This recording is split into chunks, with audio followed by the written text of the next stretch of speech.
Pardon the interruption, but I'm Mike Wilbon. There's a bowl game on the mothership, Tony. So we are on the deuce. And Tony Kornheiser, you know what I say? What? We give you no juice when we're on the deuce. Nope. Yeah.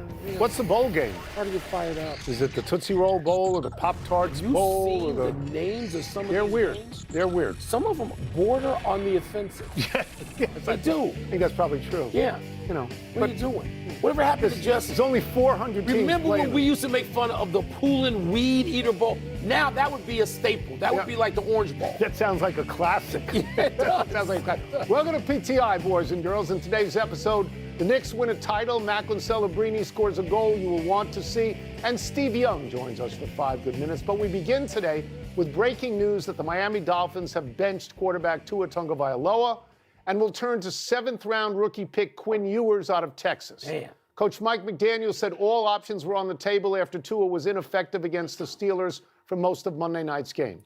Wilbon, we know the Dolphins are eliminated from the playoffs this year, but what could this mean for their future and for Tua's? Not much good for anybody's, it seems to me. You know, Tony, talking heads get paid to overreact, and now their official days, overreaction Monday, overreaction Tuesday, and that's what people like us, we get paid to overreact. It seems to me now that coaches overreact, that the whole damn NFL community overreacts to everything, particularly quarterback performances, and particularly quarterback performances that aren't great. They weren't great. He wasn't great. I'm not going to make the argument that like Tua's untouchable. No, that's right. But you know what? They signed Tua to a lot of money. Yes, they did. And he's making like, NBA money. Oh, yeah. So why would they pay him that money if they didn't see something along the way that suggested Tua had enough talent and ability to execute to move the Dolphins to something? Now they go to a guy chosen in the 7th round, Quinn Ewers, who may or may not be any good. And as soon as he has one game, it will all be overstated. Well, this season is shot, so it doesn't really matter what they do for the rest of the season. Look, Tua has no future with the Dolphins as long as Mike McDaniel is the coach. Mike McDaniel has seen enough of him. Okay. He knows that he is 3-12 in his last 15 starts against winning teams. That is not a blueprint to go anywhere in the playoffs, because in the playoffs, you only face winning teams. Now, if Mike McDaniel gets fired, and the last guy got fired was a GM, the next head up on the block is the coach's head. Yeah. If Mike McDaniel gets fired, then maybe someone else can come in and resurrect Tua at this point. Tua has a contract through 2028. How's this for a number? If they cut him, they lose $99 million in dead money. $99 million. They have to pay him $56 million next year. So the Dolphins may be stuck with him. That contract feels like it makes the thing that Kirk Cousins had with Atlanta look like a piece of cake. Well, so do you think, because all these guys consider themselves geniuses, will somebody else look at Tua and say, I can do something with it? I think they will. Look, he leads the league in interceptions, which isn't 15. good. He's got 20 touchdown passes and 15 interceptions. That's Jameis Winston land. That's no good. But the Dolphins aren't any good, and they haven't been good for a long time. I found this out today, and I was stunned. You know the last time they won a playoff game? 2000. 2000. Yeah. Right? Yeah.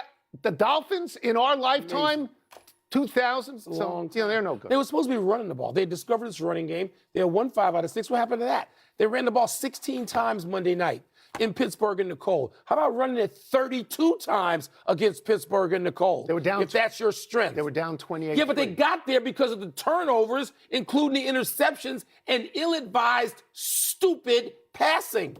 Run the ball. By who? By the quarterback who's now gone. Let's move to the NBA and the NBA Cup, which will now reside in New York in Madison Square Garden, as the Knicks beat the Spurs last night 124-113. The Spurs led by 2 at the half. They were up by 11 with 2 minutes to play in the third quarter. The Knicks blew the game open in the fourth, beating the Spurs 35-19 in those 12 minutes. Wilbon, I know you love Wembanyama and the Spurs. I do. Do you now take the Knicks more seriously as a contender? No, because I already have the Knicks winning the Eastern Conference. I can't go much further than that. They're top of the conference is as far as you can go.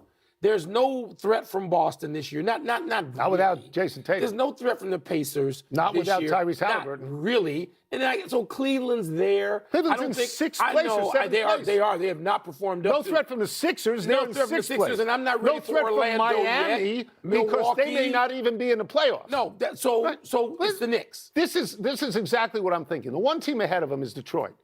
But how can you not consider the Knicks a contender? Favorite in at the the East. moment? They're 18-7. Favorite. They've won 6 in a row and 10 out of 11. One thing I care about.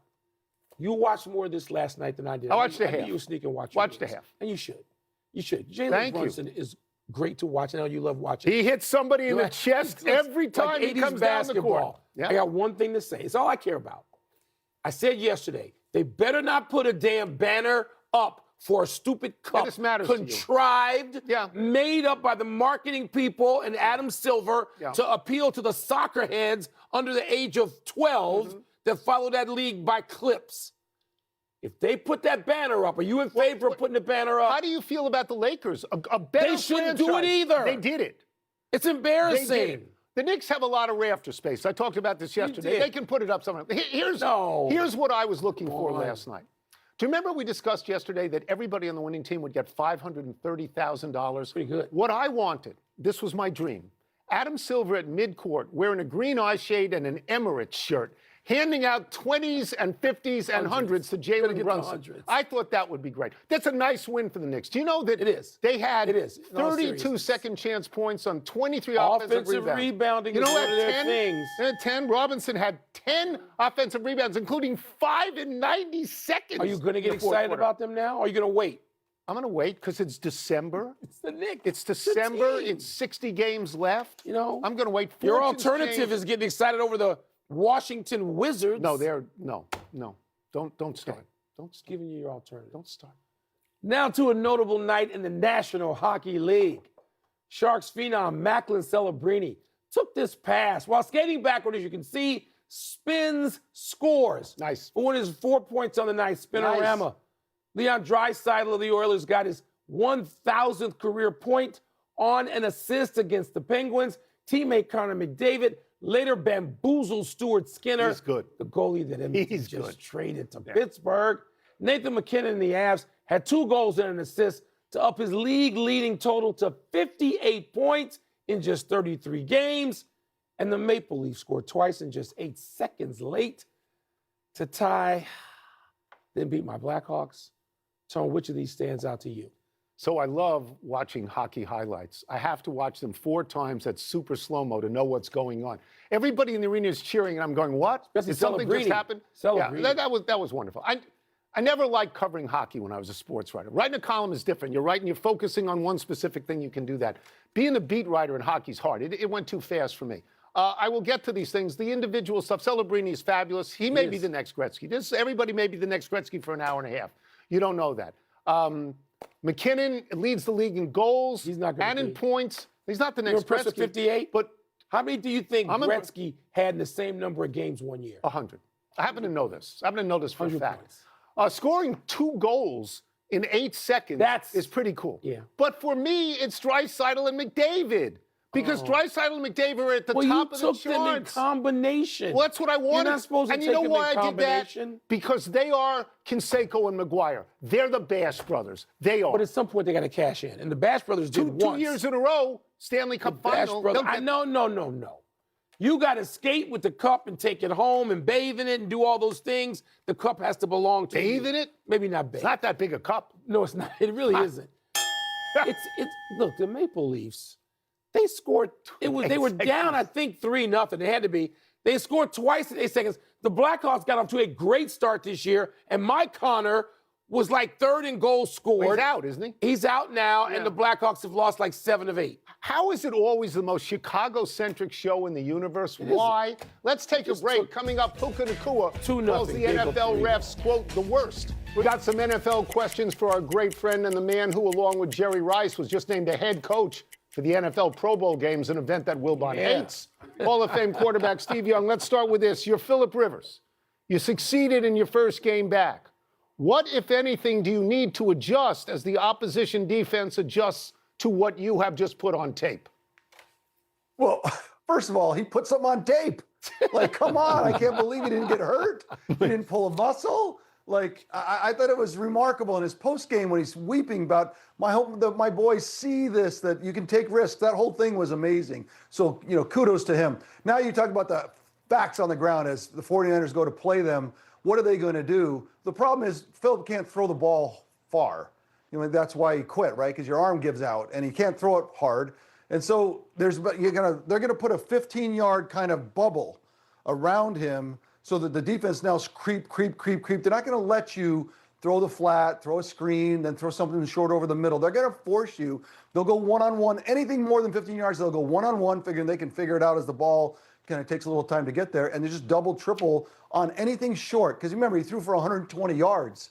And in the end, if they can keep that from happening, that's going to really limit. Now, the problem that the 49ers have playing the Colts is if Jonathan starts running the football and you got to go from the 40 to the opposite 30 to go kick a field goal, he can throw a couple passes here and there. And that's the problem. If they and the 49ers are lousy against the run right now. So if they get running the football, Phillip Rivers, he's almost 1-0. He can get a win here if he can kind of hang in there with it and stay healthy and not pull a groin, man, because I still can't believe he didn't pull something, man. It's just hard to do, come off the couch like that. All right, unlike Tony, I'm tired of Phillip Rivers now. I've had enough of Phillip Rivers. So I want to ask about somebody half his age, Puka Nacua, who told a Neon live stream that NFL refs are the worst and make calls to get on TV, some of them. Steve, if one of your wideouts had done this during the week, your reaction would have been what? Well, first of all, I know Puka. That had to be tongue in cheek. There's no way he's looking for trouble. But the fact is, that gets said, the context is not there. And so now I'm an official. I'm hearing about this. It's a problem. It's humans, right? And humans are going to say, like, because in my mind, the two calls on the field that are so frustrating for fans, players, and coaches is holding and defensive pass interference. And the defensive pass interference in particular, because you can change a whole game, get 40 free yards by looping up a ball, something goes haywire, and like the game is so, dynamic and tough, and then all of a sudden it's like this crappy throw gets credited. So, and he's got to be careful because the league, all the rules are for the offense. Safety rules have all worked against the defense. Puka should say, oh my gosh, I can't believe all the calls I get. I can't believe all the room I have to run. I know that's who he is and that's how he feels about it. He probably should come out and clarify it because you do not want, as they go into the playoffs, having a side judge or field judge going, I don't want to get on TV, Puka, actually. So we're going to let that one ride. Like you want all the calls. So he's got to figure that one out because that's not what you want anyone on the field to be talking about the officials. I don't know if this comparison is being made in the Bay Area, but in Chicago, people are maybe obsessively comparing that Caleb Williams pass to DJ Moore.